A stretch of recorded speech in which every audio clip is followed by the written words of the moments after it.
Hey everybody, so you, like others, have purchased all of these different lenses, but you don't know what they do.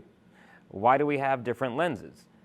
And I've been searching for ways to try to explain why we use a 1.5-inch lens versus a 4-inch lens. And I'm hoping I developed a fairly simple and easy way to explain this to everybody. Most of this video is going to be me showing you something that I developed that will hopefully clearly indicate why we're using different lenses for different purposes. So what I'm going to do now is I'm going to bring you over to the machine and kind of show you what I have set up over here to thoroughly explain it, but break it down in simplistic terms where people like you and me understand it. So let's come on over to the machine and we'll go through what I have set up here and the tests that I've already run. Okay, so we have a 2-inch lens that comes standard on most machines, to be honest with you. On all of our Thunder machines, the 2-inch lens, except for on the Bolt, the 1.5-inch lens comes standard. The differences between the lenses, though, is the smaller number is a thinner dot, and the larger number has a longer depth of field. And I kind of have some props here that I created to kind of help depict this situation of dot size and usage. So the lenses are ground crystal, and there are variations. Like if we're telling you that the perfect focal point is 5 millimeters from the surface of your material. So you are measuring, autofocusing, or manually focusing to the material with usually a distance between the material and your lens. So quickly, I'm going to move this out of the way. So what we would be doing, let's find a lens that's going to fit, is the distance between the lens and your material, depending on the machine that you have. You're measuring 5 millimeters or whatever the recommended specs for the lenses. Well, there's tolerances built into these, and usually the manufacturer is cutting the distance in the middle. So like for us on our 2-inch lens, we know that 4.5 to about 6.5 is the tolerance limits. So that's the high end and the low end of what's possible. Well, we just cut that in the middle and we tell you right around 5 to 6 millimeters. The way to find out what truly is the smallest dot is by running a ramp test. And I can show you how I did that. So running a line down a piece of material that is at an angle will help you find the smallest dot size. And what I typically do is I'm going to take something that will support the piece of material. I set the material down, and then I'm going to bring my laser head up to the top here and then run the laser head down. Whether I draw a line in Lightburn or if I use my pulse and move at the same time. Let me show you how I do this actually. Okay, so I'll bring the laser head as close to the material as possible. Even touching is fine. And then on some machines, you can move the laser head at the same time as you pulse. And that's how I do it on this machine. On other machines where that's not possible, I'm actually drawing a single line, setting it at a scoring power for that machine, and then just running the line from left to right, or if I have this set up the other way, from right to left. But now I want to go away from the peak, the high part, and I want to see how this laser beam interacts with the piece of material. So I'll hit my pulse button and move the laser head to the right. Just like that. Now this is going to show me exactly where the smallest beam is. So what I would do, not move this obviously, I would leave it where it is, I would move that close. And let's say that I did not move this to show you, but I would measure the distance from the smallest line to the cone. And that's how I'm going to measure my focal distance. So like here, I would go in there and find out exactly what that distance should be. And that's how you find the smallest dot. We have all these different lens options, and looking at this board, we can see on the left-hand side, we're starting out with the smallest lens that we have. It's a 1.5. And if we zoom in, we can see that dot size. Right next to it, we can see the 2-inch lens, then the 2.5, and then ultimately the 4-inch lens with the biggest dot size. But another thing to consider about these lenses is the depth of field. And what I mean by that is the area where this beam is actually useful, where it's straightest and has the most potential power. Now, this is exaggerated by a big margin because our beam is going directly down. This was at probably a 22-degree angle. So this depth of field is exaggerated in length. But we can assume that it translates well. So this little area here is what would be considered our depth of field for our 1.5, then it's a little bit larger as we go up. So using a larger lens gives you a much wider depth of field, giving it the ability to cut deeper and straighter. You have to keep in mind though that the beam is actually larger for the 4-inch, so you may need a little bit power. So smaller, denser beam, so it's going to produce the most amount of power in that little dot.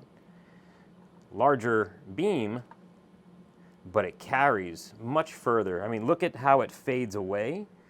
After a certain period of time, the 1.5-inch lens actually loses complete power. The 2-inch lens starts to fade away as well.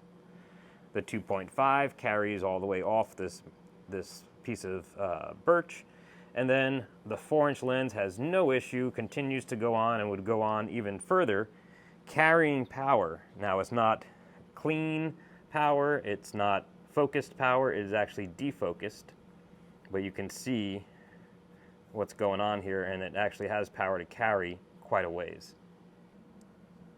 So when you're looking at the beam, you have to consider it like an hourglass, or really two triangles on top of each other.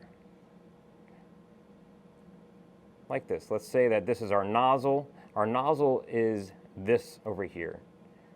All right, this is our depth of field, and then it defocuses after and it defocuses before.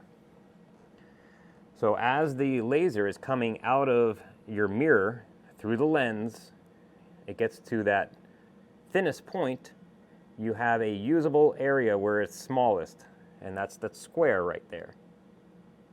Now what happens is, again, like an hourglass, and this is another test that was exaggerated because foam tends to melt away quicker, but you can see how much angle that beam gets after it passes its maximum depth of field. Again, look at that. I mean, you can see where the beam would be wider as it goes, so I cut it in a square. It's just creating that hourglass shape as it passes through that depth of field. This is the 1.5-inch lens, and you can tell how much of an angle is created after the depth of field. Let's put the 2-inch lens in.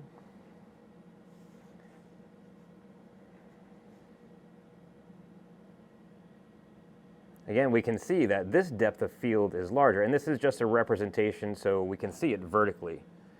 But this was the vertical cut on this styrofoam, and the styrofoam, again, is an exaggeration because of how much material is removed as it's burning.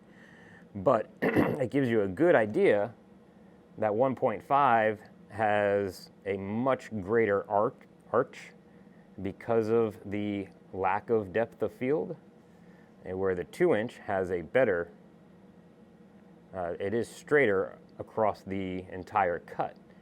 But again, we have out of focus. The correct focus, it carries that focus for a longer distance than the 2-inch lens, or than the 1.5, but still, it's not a huge depth of field.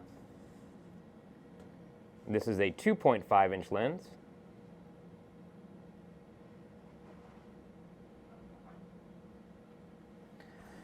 And we can see that our edges are getting straighter as we go up in lens size, and our depth of field is increasing.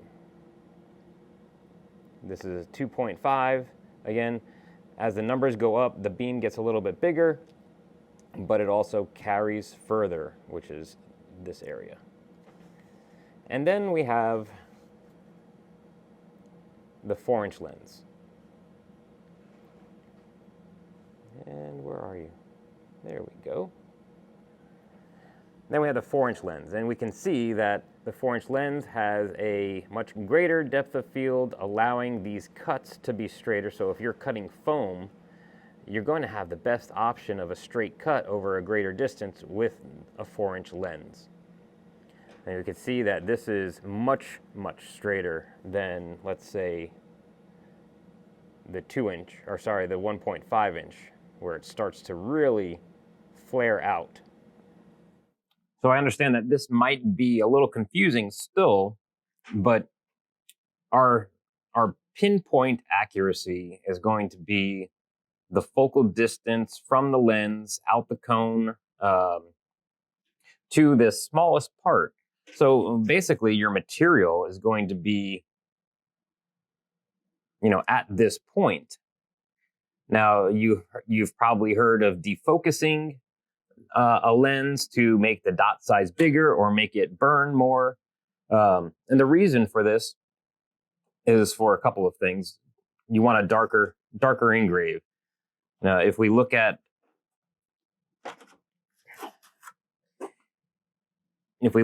this score mark, we can tell that, if we defocus a little bit, we're going to get a little bit darker engrave. Not only that, but now we can increase our time or decrease our time spent engraving, because instead of using a number 2 pencil to fill in some of our vector graphics, we are now using a Sharpie.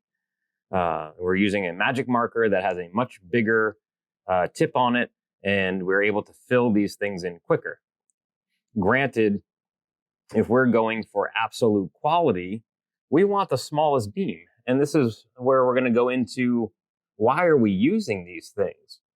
So we want a smaller beam when we're going for absolute quality. Even for finer cuts, if we're cutting cardstock, if we're cutting fabrics, a 1.5-inch lens is going to be a really good purchase to have. If you're doing photos, every dot matters, and having that small dot and being able to reproduce higher dots per inch is a big step in the right direction for getting great photos. Number 2, it's our Swiss Army knife. It's got a great dot size. It carries through, so we can do 1/4-inch material, sometimes even 3/8 material, depending. Our 2.5-inch, it carries a little further. Maybe we're doing a cup that has some variations in height on the rotary tool. So the 2.5-inch lens will help. One, it's got a bigger beam, so it's going to remove that powder coat a little bit easier. And we can get away from the material a little bit further, but still have that nice clean beam, because it does carry further.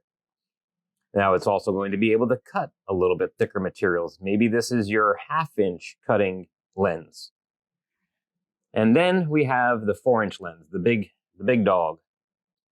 Now, the issue that I have with this, it is a great lens, but it's very difficult because the kerf, this dot size is so large, so we do need to use extra power. Now, this is great for, if we're using the 4-inch lens, the lens is way up here, but our nozzle is way down here. So we can use this to get past lips on things and have clearance, because we can take off this extra extension piece. And we know that this beam carries so much further than all the other beams. It's still going to have power. There's lots of great uses for the 4-inch lens. I don't think, while it's a cutting lens, we have to consider the fact that it does have a larger and basically a less dense beam. So what that translates into, we need more power to push that beam through, because it's more of a butter knife than it is a scalpel. But it's a very long butter knife. So that's kind of a synopsis of how these work, and why we want them and how we use them. I'm going to go over to the computer real quick just to reiterate a little bit of this, and hopefully it makes sense on how all of these come together to help you in just about everything that you do, especially if you're not doing the same thing over and over again. These give you the ability to be flexible with your focus, your clearances, increasing or decreasing your time, getting finer details. So it's very beneficial to have more than just one lens. Okay, so this is just to reiterate and for me to be able to zoom in and kind of show you exactly what I mean with kind of a numbered checklist. Smaller focal length, so the 1.5 and the 2 yields a smaller, denser dot. Since it is a smaller dot, that power is all being focused in one small area.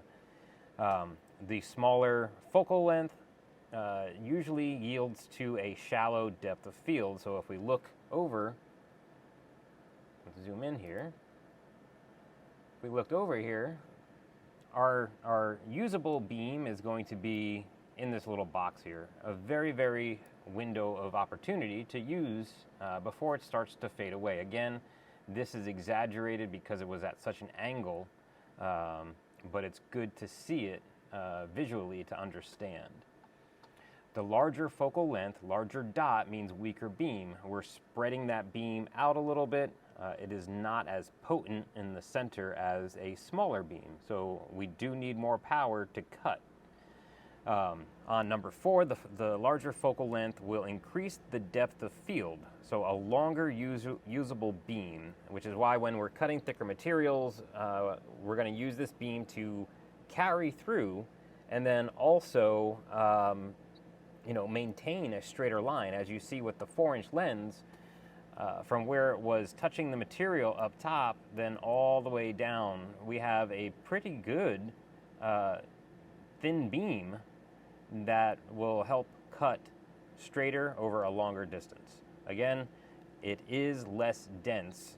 The beam is a little bit larger, so we will need a little bit more power to compensate for this. And then a larger focal length will allow for more clearance due to the longer depth of field. And let's watch the video I just created, or the little clip I just created, that shows a way to use that 4-inch lens or that longer depth of field to your benefit. Okay, so I don't have a cool breakfast tray or stove tray. I'm just going to use a top to a box to signify how you can really use this to your advantage. So let's say that you need to engrave something inside of these 4 walls, and the focal distance of this is 10 millimeters. So if I look at that, it is right about there, actually a little closer. Right there. So that's where I would be if I was trying to engrave on the inside of this. Well, I can't really engrave inside unless it's a very small area, because what's going to happen is when the machine is engraving left to right, it's going to hit the side, and that will ultimately either ruin my alignment, knock my head off, or ruin my piece that I'm working on. You know, all of which things we do not want to happen.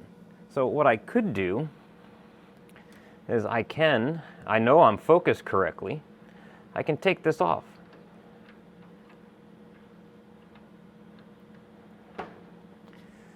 I can take off the nozzle and then screw it right back on. You know, I'm trying not to change the distance of the lens or the head to the material. I want to try to keep everything where I need it, so I'm in focus still. I am going to just turn it a little bit so I can put this back in. So now, look at the clearance that I have. You know, I may have to turn my air assist up a little bit, but I am perfectly focused to the material. I have overcome the obstacles of these four walls that were preventing me from engraving prior. So this is one way to use some of these lenses to your advantage. The 2.5-inch lens would work something similar. And, you know, being creative, you know, just because the 4-inch lens is more of a cutting, not an engraving lens, doesn't mean we can't use its abilities to our advantage. I really hope this helps some people out on how to understand what lens to use when. And if you have any questions, feel free to contact support at Thunder Laser USA, or you can probably put some comments in the video. Thanks.